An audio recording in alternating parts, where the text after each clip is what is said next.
fedhii ummataatiin filatamnee hojjechaa turre. Yaa ta'uuti egaa manni murtii aadaa kun mana murtii aadaa ta'ee mana murtii aadaa sadarkaa calqabaa ta'ee beekamtiin kennameefi booda namni tokko kara keenya yoo dhufu xalayaa qabatee dhufa. Eessarraa xalayaa eessarraa? Iyyannoo qabatee iyyannoo mataasaa waan jalaa badesan.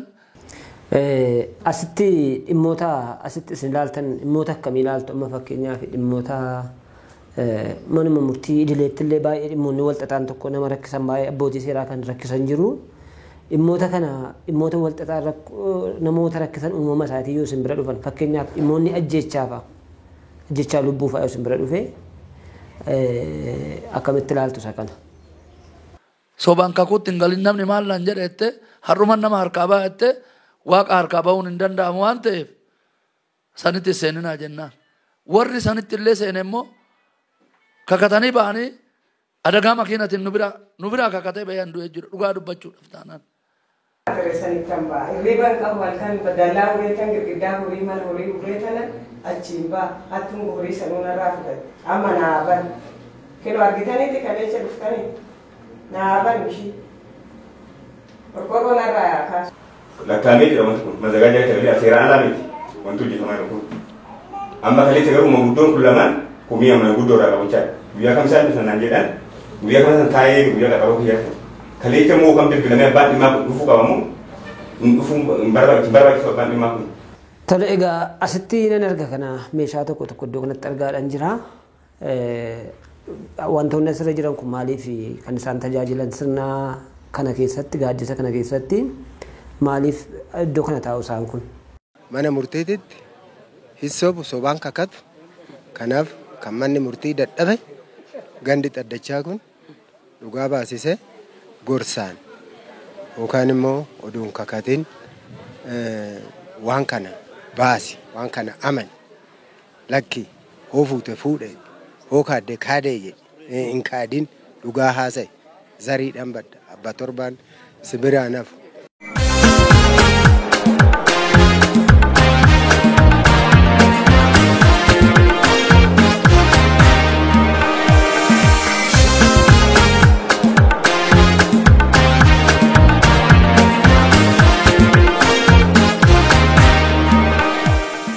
Harka fuunee daawwattoota televezyiinii FIB akkam jirtu kun qophii keenya sunu seeraa torbanitti sa'aatii kana isiniif dhiyaatudha.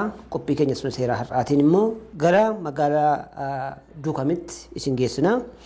Qophii keenya har'aatiin magaalaa Duukam kan deemnee fi mana murtii aadaa sadarkaa duraa adeemsa dhaddacha kanaa hordofuudhaa fi ganda kanatti argamnee jirra.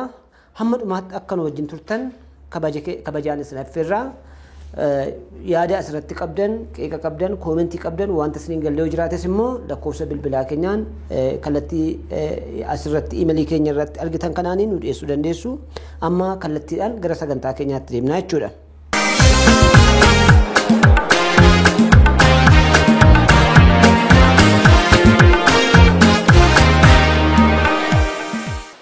Eshi maqaan kiyya Dinquu Daadhitaan jedhama. Gaheen hojii kiyyaa immoo ittaanaadha. Mana murtii aadaa. Mana murtii aadaa. Aadaa xaddacha. Ganda xaddachaatiin hojjechaa jirra. Duraan waggaa jammarru afooshanii iddiriidhaan kan walitti dhufne jechaadha. Horiin ormaa hin yaa'a, harooonni hin baddi, midhaan hin sukkuumama, hin hatama. Biitti rakkannaan iddiroonni walitti yaate iddiroonni 22 walitti yaate harratti 48 ta'e iddiroonni walitti yaate manguddoota filatanii manguddoota biyyaa jedhamee as taa'ee dhugaa baasuu qabe. Amma immoo bara baranaa kanaan bara 2014 kanaan mana murtee aadaa jedhee mootummaan karoora waan gadi nu buusee amma mana murtee aadaatiin hojjechaa jirra jechaadha. Gahee hojii kiyyaa gabaree xaddachaati maqaan kiyya Daggafaa Badhaadhaati. Hojii kana akkuma amma manaa keessatti waggaa jammarru dadhabaan midhaan gurguratee galuu dadhabeeti. Namichi humna qabu duuba deemee saamee dubartiin gadi baatee ol galuu dadhabdeeti. Daakulloon daakkattee waggaa galtu duurarraa zarafanii caakkattiin kaatanii raawwatanii.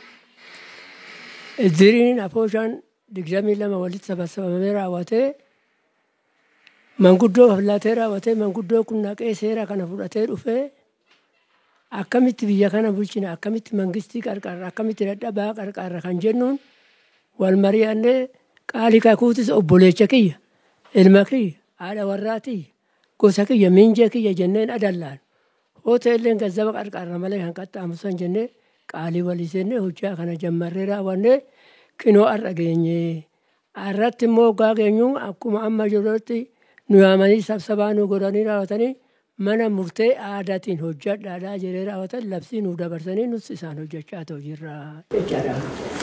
Tole galatoomaa egaa mee hojii dhalcha keessanii itti fufaa isinii sirna asirratti geggeeffamu kana waa baay'ee argaa jirra. Hojiidhuma idilee keessatti fufaa isinii.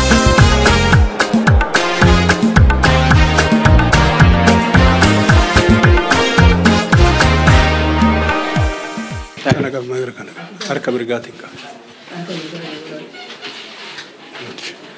Horii isaa hin hanne hin achisiise namaates hin beeku hin agarre wajjiniinis hin oolle hatee achisiisee hin hanne jedhee sobaan yoon irratti kakadhe minaaf facaafadhee naan magriin ilmoon dhalattee naan guddatiin abba torba dirasii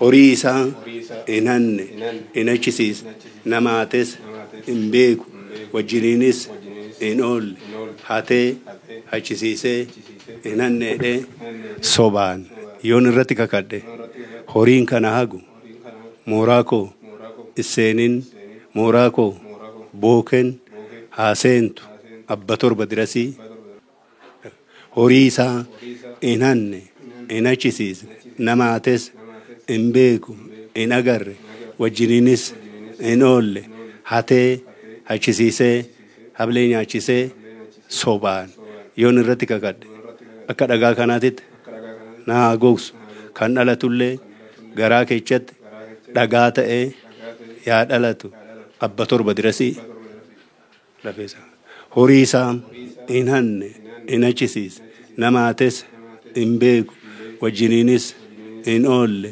jedhee sobaan yoon irratti kakadhe waan barri deemuun eersii natti ajajee ijjataan akka lafee kanaatitti qoqoramee du'a koo yaa godhu kan dhalatullee garaa keessatti lafee ta'ee yaa dhalatu abba torba dirasii horii isaa hin hanne hin achisiise hin agarre nama hates hin beeku wajjiniinis hin oolle hatee achisiisee hablee nyaachisee sobaan yoon irratti kakadhe xiyyiitiin tun ilaamaa malee tokkaatee lubbuu koo yaa balleessitu xiyyiitiin tun na dhabdu horii isaa hin hanne hin achisiise nama hates hin beeku wajjiniinis hin oolle hatee achisiisee hablee nyaachisee sobaan yoon irratti kakadhe waayini gadaa shananii waayini luba shananii waayini caffeetumaa waayini hora arsadii gadaa abbaan koo akaakayyuun koo ga'e naan hin ga'iin abba torba dirasii horii isaa hin hanne hin achisiise nama hates hin beeku hin agarre hatee achisiisee sobaan yoon irratti kakadhe akka qabee kanaatitti naa duuchu kan dhalatullee duudaa ta'ee yaa dhalatu keechisaa hin hadhaa dhiiga koo firarratti gosarratti biyyarratti yaa hadheechu firee qaba firee naa dhowu abba torba dirasii asii jammaree amma as ga'utti kanan kakadhe kana waan idaayitii kanaa nattaa maxxas aagillee godhadhu aaginaan godhin harka mirga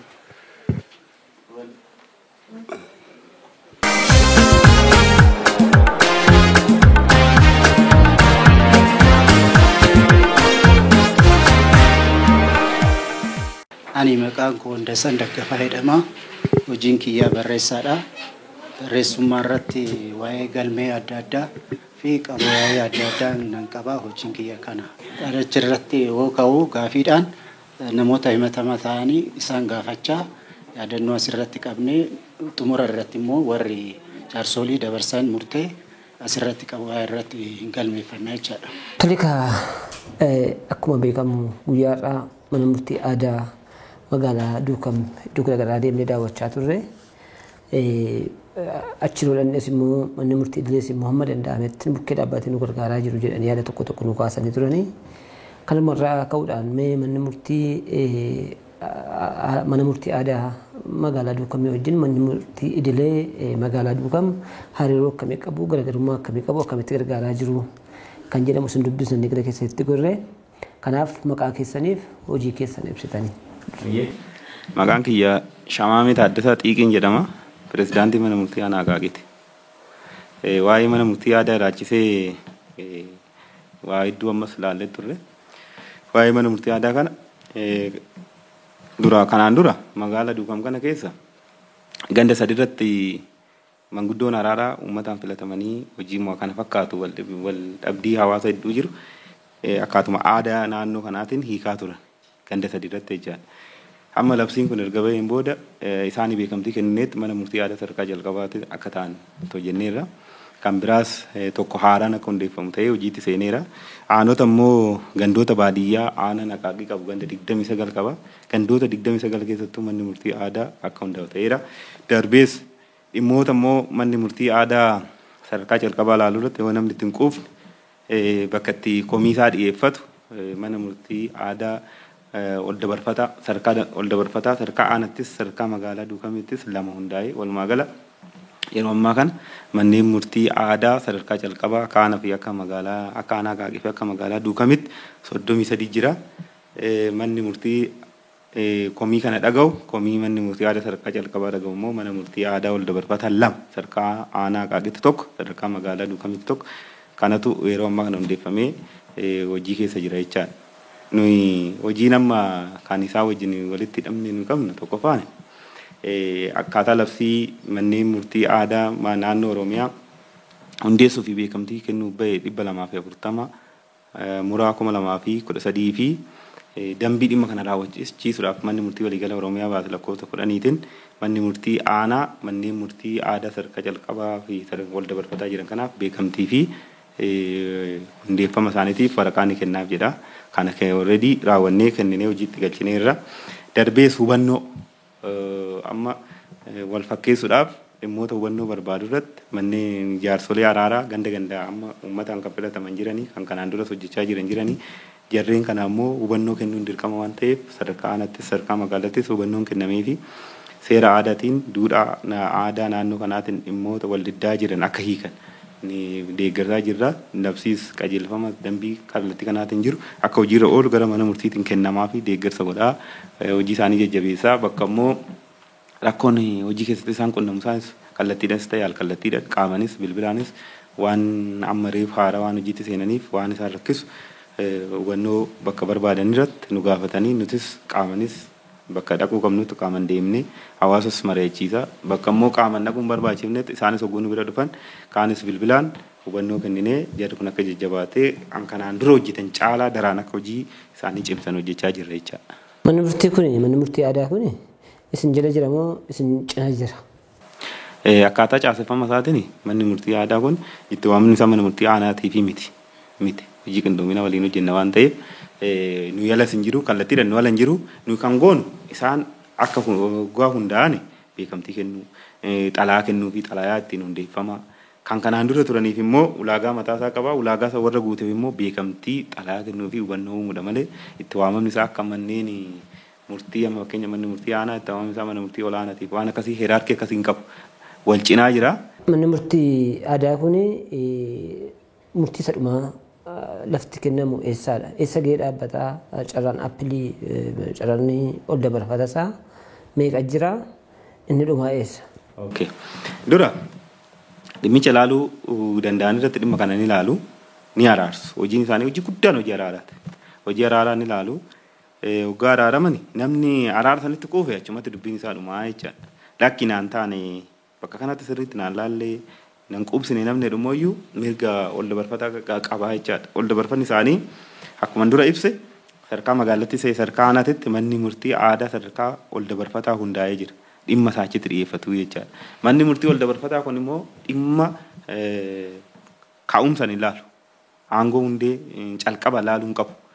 Aangoon isaa maanni dhimmoota manneen murtii aadaa sadarkaa calqabaatitti ilaalamanii dhuma argatan irratti komii dhiyaatu laalee cimsuu danda'a, fooyyessuu danda'a, diiguu danda'a.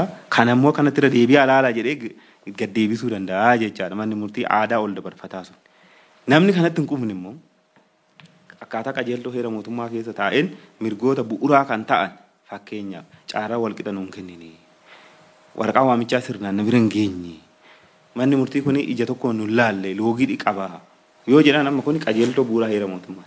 Qajeeltoo bu'uuraa heera mootummaa kana waan cabseef namni kana irratti komii qabaatu mana murtii ol dabarfataa sanirraa dubbiin isaa erga laallameen booda mana murtii dhufaa jechaadha. Manni murtii immoo laaleet seera keegoota kana osoo hin jenne aadaadhaan laalama waan ta'eef jechaadha. Dhimmoota kana ragaa bitaa mirga sirriitti hin dhageenye yoo ta'e ragaa garee tokko qofa waan dhaga'ame ta'e waamichi garee tokko qofaaf waan godhame ta'e kana sirreessaa jedhee gaddeebisaa jechaadha. Mana murtii aadaa dhimma kana laaluu irraa dhufe sanitti gaddeebisaa jechaadha. Hariiroon keenya kana. Kan biraa murtiin murteessu ni raawwachiisu ni dirqisiisu aangoon labsii kanaan kennameefii jira. Kana raawwachiisu irratti yoo dhimmi kun isaan rakkise ta'e manni murtii aanaa akka isaan raawwachiisu hin beeksisu jedha labsiin nu beeksisu ni raawwachiisa namni jechaadha. Kun kallattii kanaatiin walitti hidhamiinsi keenya kana fakkaataa ni dirqisiisa.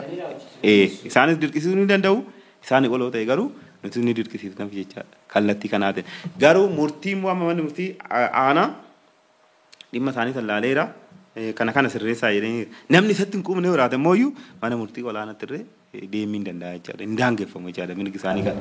Carraan oliyyannoo jira jechuudha. Kan inni oliyyatu kan mana murtii aanaa sana oliyyataa jechaadha. Mana murtii aanaa dhimma kana kanatti ilaaluun qabu jedhee sanirraa ka'ee deema. Kan mana murtii kanatti kan nama sirratti oliyyataa jechuudha.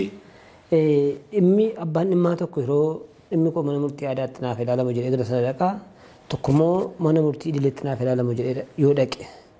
Fakkeenyaaf barbaachisummaan mana murtii aadaa tokkoffaa aadaa duudhaa Oromoo kana jabeessuudha.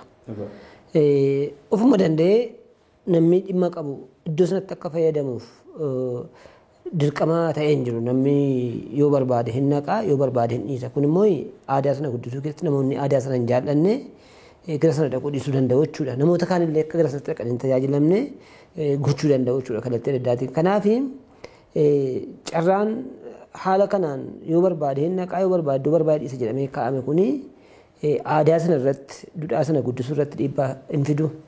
Amma inni akkamitti ilaalama? Namni himatu durumaanuu mana murtii aadaa kanatti dhimmi isaa akka ilaalamu fedhii qaba. Himataan. Himataan mana murtii aadaatti himachuudhaaf durumaanuu fedhii qabaame achitti naa ilaalamu dhimmi kiyya dheetuma mana murtii aadaa sana naqaa jechaadha namni himatu sun. Amma dubbiin kan dhuftu himatamaarra. Namni himatamu suni kun qajeeltoo heera mootummaatis waan ta'eef jechaadha. Akka dhiyaatan jarri wanti isaan gaafatan dhimma kana mana murtii aadaa kanaan akkasii ilaalamu fedhii qabdaananii gaafatu. Jedha fakkeenyaaf. Himataan jedhee dhaqee himatama amma sani ka dubbiin taate. Hin jedhee dhaqee himatamaan jechaadha. Naa laalama jedhee waa lama jira as keessa. Naa laalamaa deebiinan kennadhaa falmiin asumatti naa laalamu jedhee jecha isaa erga kenneera. Itti fufaa jechaadha falmiin. Kennee waan ta'eef gaafa biraa maal jedhaseeti xiqqoo ture lakkan indoom gorsa fudhachuu danda'a kallattii adda addaatiinis hubachuu danda'a dhimma kan lakkan mana murtii idileetti laalamaa naa laalamu jechuu hin danda'u labsiin hin dhorka dura jechi inni kenne maal naa laalamu jedhee jecha kennee booda deebi'ee jecha san rivookii godhuu hin danda'u labsiin hin dhorka tokko kan durumaayyuu ani mana murtii aadaatitti lakki naa laalamu jedhee sun mirga isaatti filannoodha jechaadha malee dirqama miti himatamaa irratti jechaadha himataan beekee dhaqes waan ta'eef kun rakkoon qabu. Naannaa kanatti manni murtii aadaa ganda kana jiru ganda kana keessatti kan inni hojjetu. Abbaa fe'iyyummoo ta'u duudhaa aadaa saba naannaa kanaa kabajuu qaba jedhameetu yaadama. Akka waliigalaatti amma kun naannoo Oromiyaati. Afaan hojii mataasaa danda'e qaba, aadaa mataasaa danda'e qaba. Mootummaa naannoo Oromiyaati mootummaan biyya keessa jiru jechuudha. Aadaan immoo ka Oromiyaa keessatti adeemsa kabajaa guddaa kan qabudha jechuudha. Namoonni as magaalaa kana keessa jiraatan irra guddinni isaanii mana murtii aadaa kana kan jibban jiraachuu danda'u. Kun isaaniin gargaaruun ta'u maaliif namoota aadaa kana balleessuudhaaf barbaadan namoota manni murtii aadaa kana akka hin guddanne barbaadan gargaaruun ta'u. Kanaaf erga himataan erga sanatti dhiyeesse namni himatame sun mana murtii kanatti hin dhufu jedhee mirga mana bal'aa kana kaa'uun maaliif barbaachise? Amma fakkeenyaaf mana murtii idileetti abbaan dhimmaa himannaa gaafa dhiyeessu himatamaan namni himatame sun yoo dhiyaachuudha baate akkaatuma seeraatiin yookiin yoo deebii laachuu baate mirga deebii laachuu isaa dura darbama yoo falmii irra hafe immoo bakka inni jiretti ilaalamaa jechuudha. Kun adeemsa kanatu kabajee mana murtii aadaatiif mirgi kun maaliif hin kabajamne? Yoo kun hin kabajamne ta'e manni murtii aadaa sun rakkoo keessa galuu hin danda'u. Gaafii sirrii kaasta.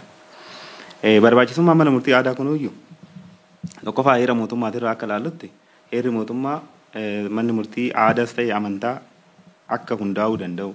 Kan kanaan dura hundaa'e immoo beekamtii akka argachuu danda'u tumameera jechaadha. Keeyyata 37 fi 78 jalatti ifatti taa'eera heera mootummaa keenya keeyyata 34 jechuu kishi. Kun sirriitti taa'eera. Bu'uura heeraa qabaa jechaadha. Gara kanatti dhugogguu dhufne immoo gara kaayyoo mana murtii aadaa kana hoggaa dhufne filannoo namnidha. Filannoo dhimmi isaa bakka itti hiikamu bal'isuu barbaadameeti. Kana qofa miti bar mana murtii aadaa mana murtii amantaa jira. Hundaa'uu ni danda'a heerri mootummaa ni eeyyamaa jechaadha. Fedhiidha kun. Gosa lamaan alaalu. Kan himatamaa kanaayyuu gosa lamaan labsii kanarra kan jiru jechaadha. Tokko dhimma ragaa qabu tokko dhimma ragaa hin qabne. Kan manni murtii aadaa kun ilaalu jechaadha. Dhimma ragaa qabu irratti namichi filannoo duraanuu hedduu qaba. Dhimma ragaa qabu irratti. Dhimma ragaa qabu jechuun maali? Fakkeenyaaf miidhaa kanaan irraan ga'ee beenyaan gana naa kaffalu. Karaa natti cufee karaa naa banu jechuu danda'a. Waanuma feeyyuu ta'uu danda'a jechaadha. Dhimma hariiroo hawaasaa kamiyyuu waan ragaa qabu qabaa jechaadha namichi himatu sun. Kanaaf filannoo qabaa jechaadha. Lakkanii mana murtii aadaatti ilaala wade kuni kaayaa heera mootummaatiinis fedhiidhaan waan jedhuuf kana eeguudhaaf taa'ee jechaadha. Heera kan himataan immoo fedhii waan qabuuf himate. Himatamaa sun mirga himatamaa san eeguudhaaf amalaan himatamaan ani dhiibbaadhaan achitti ilaalame. Akka hin jenneef fedhiin isaa bal'ateef keessoo dhimma ragaa qabu irratti. Amma dhimma ragaa hin qabne yoo ta'edha. Irra jiraannu kan nu milkeessu manni murtii aadaa kun dhimma ragaa hin qabne. Dhimma ragaa hin qabne jechuun maal? Dhimma dhoksaatti raawwatu jira. Fakkeenya gudeeddii ta'uu danda'a. Qabeenya nama balleessuu ta'uu danda'a. Wanta akkasii kana ta'uu danda'a. Dhimma qabatamaanis raawwatee hedduu jira. Fakkeenyaaf namni tokko daa'ima wayii walirraa godhatee daa'imni kun kana baluutii jedha. Abbummaa mirkaneessu jecha.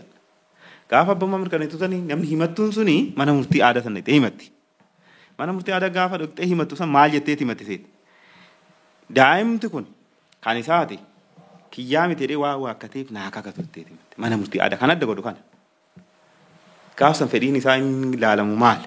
Dhimmi kee ilaalamuuf hin ilaalamu miti. Dhimma kana gocha kana raawwatte moo raawwanne? Daa'imti kun keeti moo keetii miti? Jedhamee gaafatamaa jechaadha. Inni gaafsan yoo raawwateeraate lakki kiyyaa jedhee fudhata. Abbummaa fudhatee jechaadha. Lakki kiyyaa miti yoo ta'e wanta isa eegu jira. Kiyyaa miti hoggaa jedhe kiyyaa mitiiti. Daa'ima kana daa'ima tana wajjin ani qunnamtiin qabu daa'imti kun kiyyaa miti ta'in kakattaa'edha dubbiin. Nan kakadha yoo ta'e kakate innu akkaataa seera aadaatiin yoo kakate maal ta'an kan isaanitti ta'a jechaadha. Hin kakadhuudha. Hin kakadhuudha labsiin teenya maal jettee teechiste akka abbummaa fudhateetti lakkaa'ama. Akka gocha sana raawwateetti fudhatama. Keessoo dhimmi ragaa qabu nuun cingunu. Dhimma ragaa qabu irratti namni barbaade mana murtii idilee itti himatu, barbaade mana murtii amantaa itti himatu, barbaade mana murtii aadaa itti himatu ragaa qabas waan ta'eef jechaadha. Ragaan itti ragaa itti isaa fidata, falmii ta'a, hin murtaa. Inni baay'ee nama rakkisu. Kan nama rakkisuu fi fala kan ta'u manni murtii aadaa dhimma kanarratti. Dhimma dhoksaatti raawwatu shakkee taanan bakka dhimmi kana abalutu raawwatee naa kakatuudha amma dubbiin. Naa kakatu irratti namichi yoo kakateera bilisa baheera jechaadha dhimma san irratti of qulqulleesseera. Hin kakaddu yoo darre akka inni raawwatetti fudhatamaa wanni keenya. Dhimmooti qabatamaan immoo irratti hojjetames kan abbaa waakkatee daa'ima waakkatee abbummaan isaa fudhatee hedduu jira jechaadha. Qabeenya nama balleessee kan qabeenyi suni kakattaa qabeenya kana yakka kana situ raawwatee jedhamee hoggaa wanni jedhan hin kakaddu bakka jedhee hogguu jara wajjin araaramu jira. Qabatamaa keessi adda addaa kaasuu hin danda'amu. Fakkeenyaaf dhimmoota mana murtii keenya kanatti murtaa'ee mana murtii aadaatiin ilaalamee riivarsii ta'ee jira. Namni irraa akka irraa baratuuf jecha. Maa inni wanni waliin qaban. Dhukkubbii afaan Oromoon maal akka jedhamu beeku. Dhukkubii waliin qabanii namni himataan maal jedhanitti himatanii himatame nama lamatti himate. Namicha kanarraa maallaqa dhukkubii qarshii 12,000 qabna. Nu dhoowwatee nu haa kennu murtii idilee keenya manumaasuma galmee baasnee ilaaluu dandeenya himate. Asuma murtii kanatti. Ni himatame. Ragaa fidate. Ragaan akkaataa sirna seeraa dabruu hunda keessatti dabree itti murtaa'e qarshii 12,000 kaffalee lameen ni kaffale ni raawwate galmeen ni cufamee nu biraa dhufete fixate dubbiin bira qaxxitaa deemee mana murtii aadaa dhaqee namichi sun namicha itti murtaa'e sun jarri kun jedhe 12,000 narraan qabanii ragaa sobaatiin narratti raganii narraa maallaqa narraa fudhata waan ta'eef naa kakatanii jedhee yaammate achitti gaafa yaamamanii jedhan namicha kanatti murteessitan moo murteessisneera mana murtiin nu murteessa qabatamaa maallaqni fudhanneera tole maallaqa kana dhuguma qarshii 12,000 irraa qabdanii ree haquma keessa fudhattanii kan hin kakattanii hin dhufe dubbiin dubbiin nu kenna mi'a bultu itti mari'annaa jedhan hin mari'atan gaafa lammaffaa deebi'an lakki nu qarshii 12,000 miti qarshii 9,000 irraa qabna 3,000 deebisnee namicha 3,000 deebisanii kun qabatamaa waan galmee mana murtii keenya mana murtii aadaatti askinuma magaaluma kana kootichatti dhimmoonni biraa hedduu jira kan abbummaa waa akka ta'e erga manni murtii DNA maal deemeen booda nu waa kakate amma irra jiraan isaa kana kan irratti milkoomnus kana jecha kanaaf filannoon isaa hoo bal'ates namni ragaa qabu amma gaafii doona kaastaniif namni ragaa qabu amma bakka feetu himachuu qaba. Amma isa sitti galmee sitti hojjetamee raate 3,000 deebisaniif amma jettan akkuma fakkeenyaatti jechuudha. Asitti ilaalee mana murtii aangoo qabutu ilaalee murteessee aangoo isaa taanaan ilaalee murteessee ammatu himatamaan achitti yaada sana irratti waliigaluu baate akkam ta'a.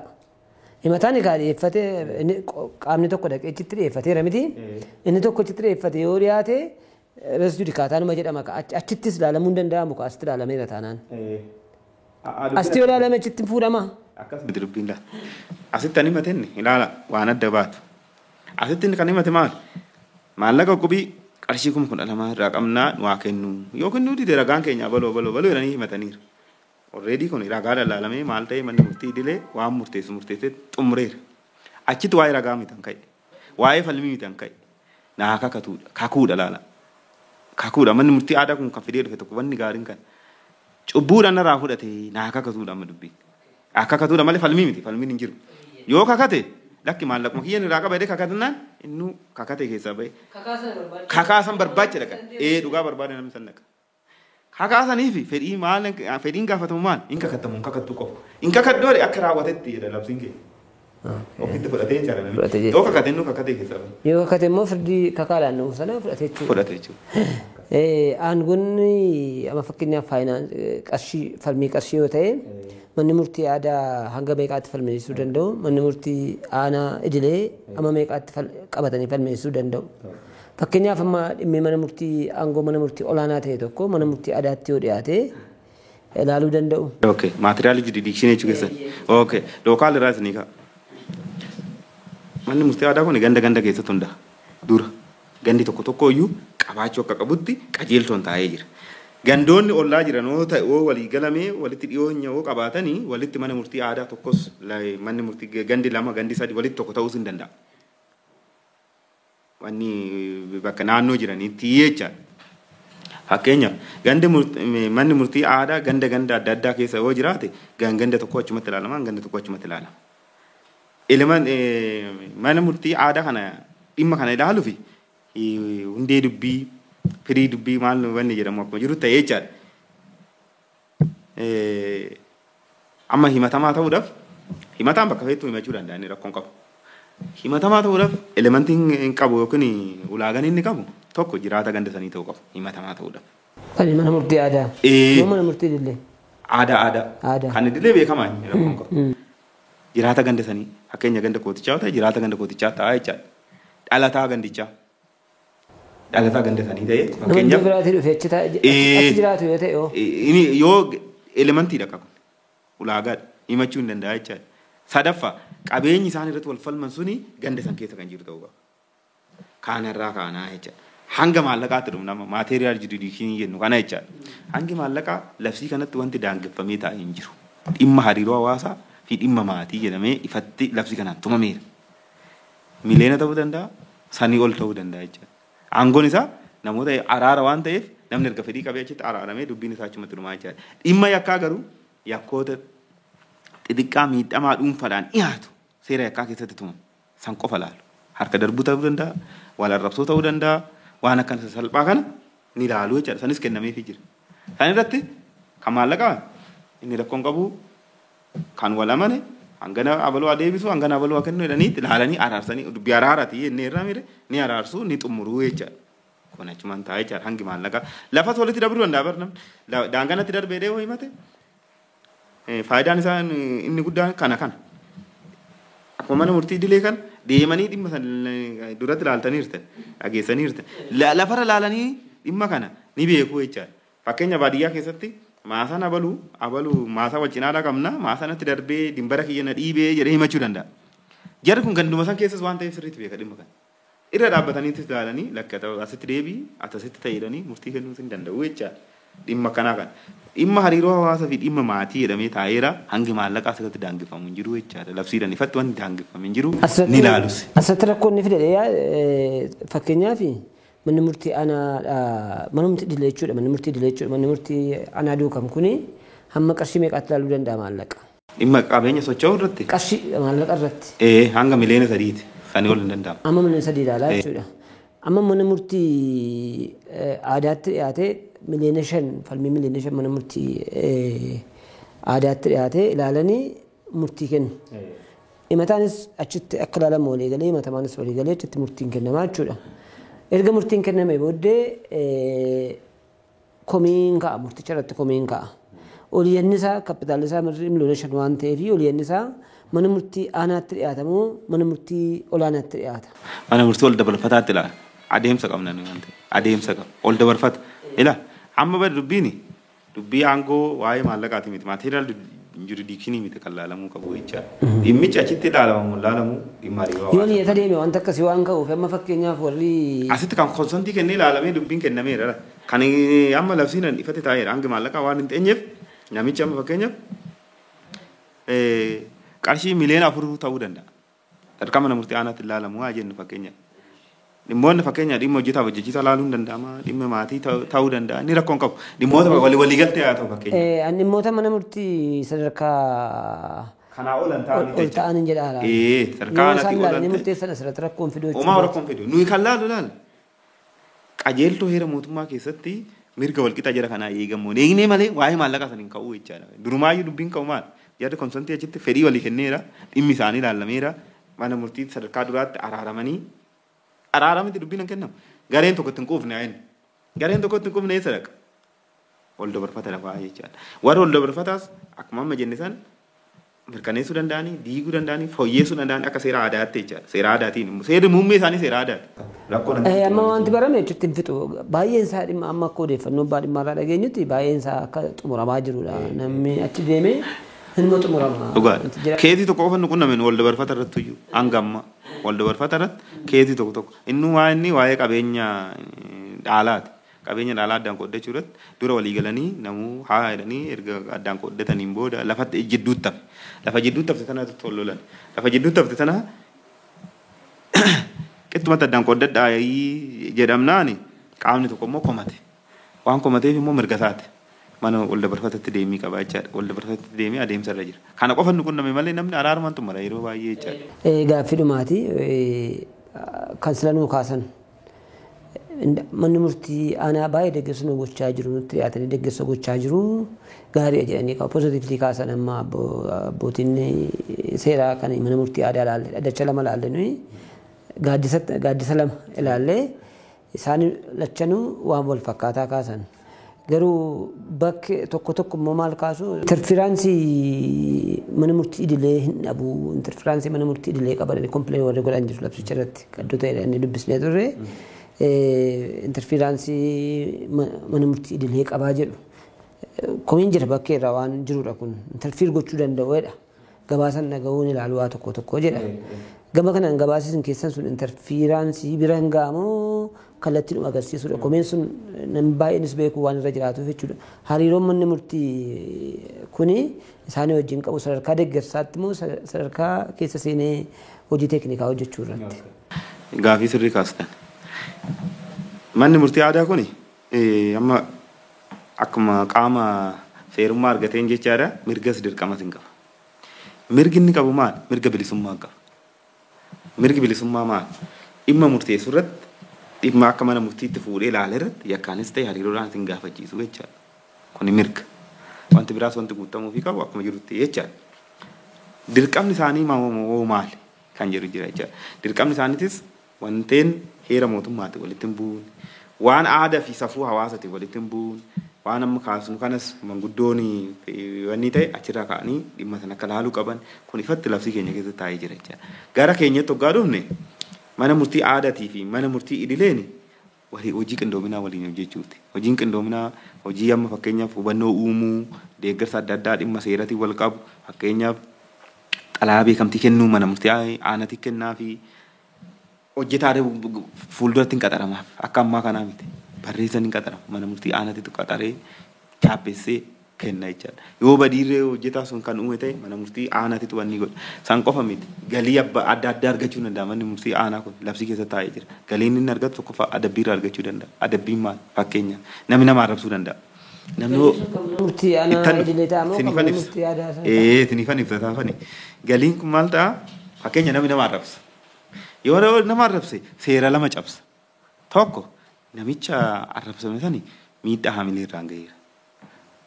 Kana akka aadaatitti waan muramuu qabu hin murusaan akka seera aadaatitti jechaadha. Yoo kan uffata xuufam ta'e uwwisuu danda'u yoo immoo waan biraa maallaqaan beenyoo ta'e ni beenyessu jechaadha. Tokko lammaffaa namni nama arrabse suni safuu cabseera. Safuu aadaa cabsee jira. Inni adabamaa jechaadha aadaadhaaf. Waan adabamsaan isaaniis akkuma seera aadaatitti tarii maallaqatti muruu danda'u. Yoo maallaqatti muran adabbiidhaa jechaadha. Nama beellama raafuu jira. Beekaa nama beellama isaaniitti raafu. Nama daddacha jeequu jira. Adabuu danda'u. Akkaataa aadaatiin Eessatti gala adabbiin isa sun? ittan dhufa. Nagaheen ni maxxanfama. Nagahee kana kan maxxanfamu akkaataa amma labsii kanarra taa'utti jechaadha. Nagaheen erga nagahee kana maxxanfamee lakkoofsi herreegaa baankitti hin banama. Maqaa mana murtii aadaa kanaatiin banamaa jechaadha. Kan immoo waan san to'atuu fi waan san ittiin banamee haala maallaqa sanii maalirra ooluu qaba akkamitti oola kan jedhee irratti mallatteessu nam sadii tokko pirezidaantii mana murtii aanaa tokko itti gaafatama waajjira aadaa fi turizimii inni sadaffaan walitti qabaa mana murtii aadaa ol dabarfataa nam sadii jechaadha. Nam sadiin kanaan lakkoofsi herreegaa hin banamu. Maallaqni sun achitti galaa jechaadha. Kan adabbii sun galii isaaniiti kun. Galii isaanii kanarra maaltu hojjetama? Tokkoffaa barreessan ittiin qacarama. Barreessaa sun mindaa kaffalama moo dirgoo kaffalama kan jedhu qajeelfama manni murtii waliigalaa ni baasa. Wanti baasee jira jechaadha ammaaf. Akkaataa itti kaffalamuu fi danda'u jechaadha. Ka'umsaaf ergameera. Akkaataa saniitiin gara fuuldura maal ta'a barreessaadhaaf ni kaffalamaa jechaadha. Kan wanni ta'u qaamota sadeen kanaan mallattaa'ee baheet maallaqni suni achirra hojiirra oolaa jechaadha. Malee manguddoota araaraa keessa maallaqni harka isaanii galu hin jiru. Nageenyi maxxanfama isaan biraan ni ta'a maallaqni ni guurama lakkoofsa akkaawuntii baname sanatti gala jechaadha. Kun labsicha irra jiraanni kun? Ifatti. Labsicha irra kaa'amee jira. Ifatti ta'a. Horii sana eenyu hojiitti godha? Mana murtii aanaati. Jechuun kallattii mootummaati immoo amma mana fakkeenyaaf akkuma baajeta mootummaatti kan mootummaatti ilaalamu kan mootummaati miti amma kuni manni murtii aadaa kan mootummaati miti kan hawaasaati kan uummataati jechaadha tola ooltummaadhaan mindeeffamaa miti qacaramaa miti kan qacaramaa ta'u eenyu achi keessa barreessadha yeroodhaaf inni hojjetaadha jechaadha inni sagalee hin qabu waanuma dhaddachi jedhe barreessa waan ta'eef jechaadha inni akka hojjetaa deeggarsaatti ilaalama yookiin akka ofiisaraa jechuu dandeenya jechaadha akkasitti ilaalama inni galmee ni bana ajaja ni barreessa murtii isaan dabarsan ni barreessa oliyyata ni kenna kan ol dabarfataa oliyyata ni bana murtii akkasitti isaan waan isaan jedhan ni raawwataa jechaadha hojjetaadha inni akka hojjetaatti ilaalama akka hojjetaa wanniititti ilaalama badiisoo raawwate akka hojjetaa mana murtiititti dambii naamusa hojjetaa mana murtiitti itti gaafatama jechaadha inni maallaqni sun immoo maallaqa hawaasaati jechaadha malee mana murtii miti kan mootummaa miti kanaaf kophaatti banamas jechaadha akkas malee interfiraansiin manni murtii dhufee waa'ee gaafii interfiraansii jedhu lixummaa amma ka'ee jechaadha mana murtiitis qaamni kamiyyuu dhufee manguddoo araaraa kana dhimma kana akkanatti araarsa dhimma kana godhaadhee wanni isaan achitti wanni hin jiru jechaadha. Maaliif seera aadaatiin hojjetanii akkaataa seera aadaa jiruutiin murtii ni dabarsu bilisummaa qabu jechaadha asirratti. Namni ittiin gofne ol dabarfata deema. Interferaansii yoo uumame hojii isaaniitti bilisummaan abbaa seeraa mana murtii aadaa sana yoo cabe eessatti yaadu? Ni adabu. Labsiin adda jira. Qaamni biraa jechuudha. Amma qaamni mootummaa qaamni bulchiisaa haa ta'u qaamni biraa bilisummaa mana murtii sana mana murtii aadaa sana yoo cabse amma manni murtii idilee eenyuu bilisummaa isaatti bunaan hidhuullee hin danda'a waa baay'ee qaba. Manni murtii aadaa amma dhiibbaan adda addaa kallattii adda addaa irra gahee inni iyyatamoo ofii adabata. Adabata.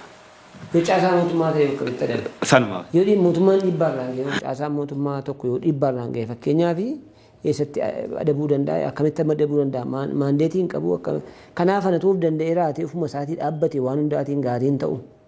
Amma manni mootummaa yoo jennu gaa'e milishaanis qaama mootummaati. Bulchaan gandaa qaama mootummaati. Poolisiin qaama mootummaati. Miti jarreen kun qaama mootummaati. Jecha raawwachiistuu qaama mootummaa sadarkaa gandaatti jiranii jecha fakkeenyaaf nama daddacha jeeqe tokko tarkaanfii kanatti fudhachuu qaban labsii taa'ee jira. Eenyumaa ta'u jecha.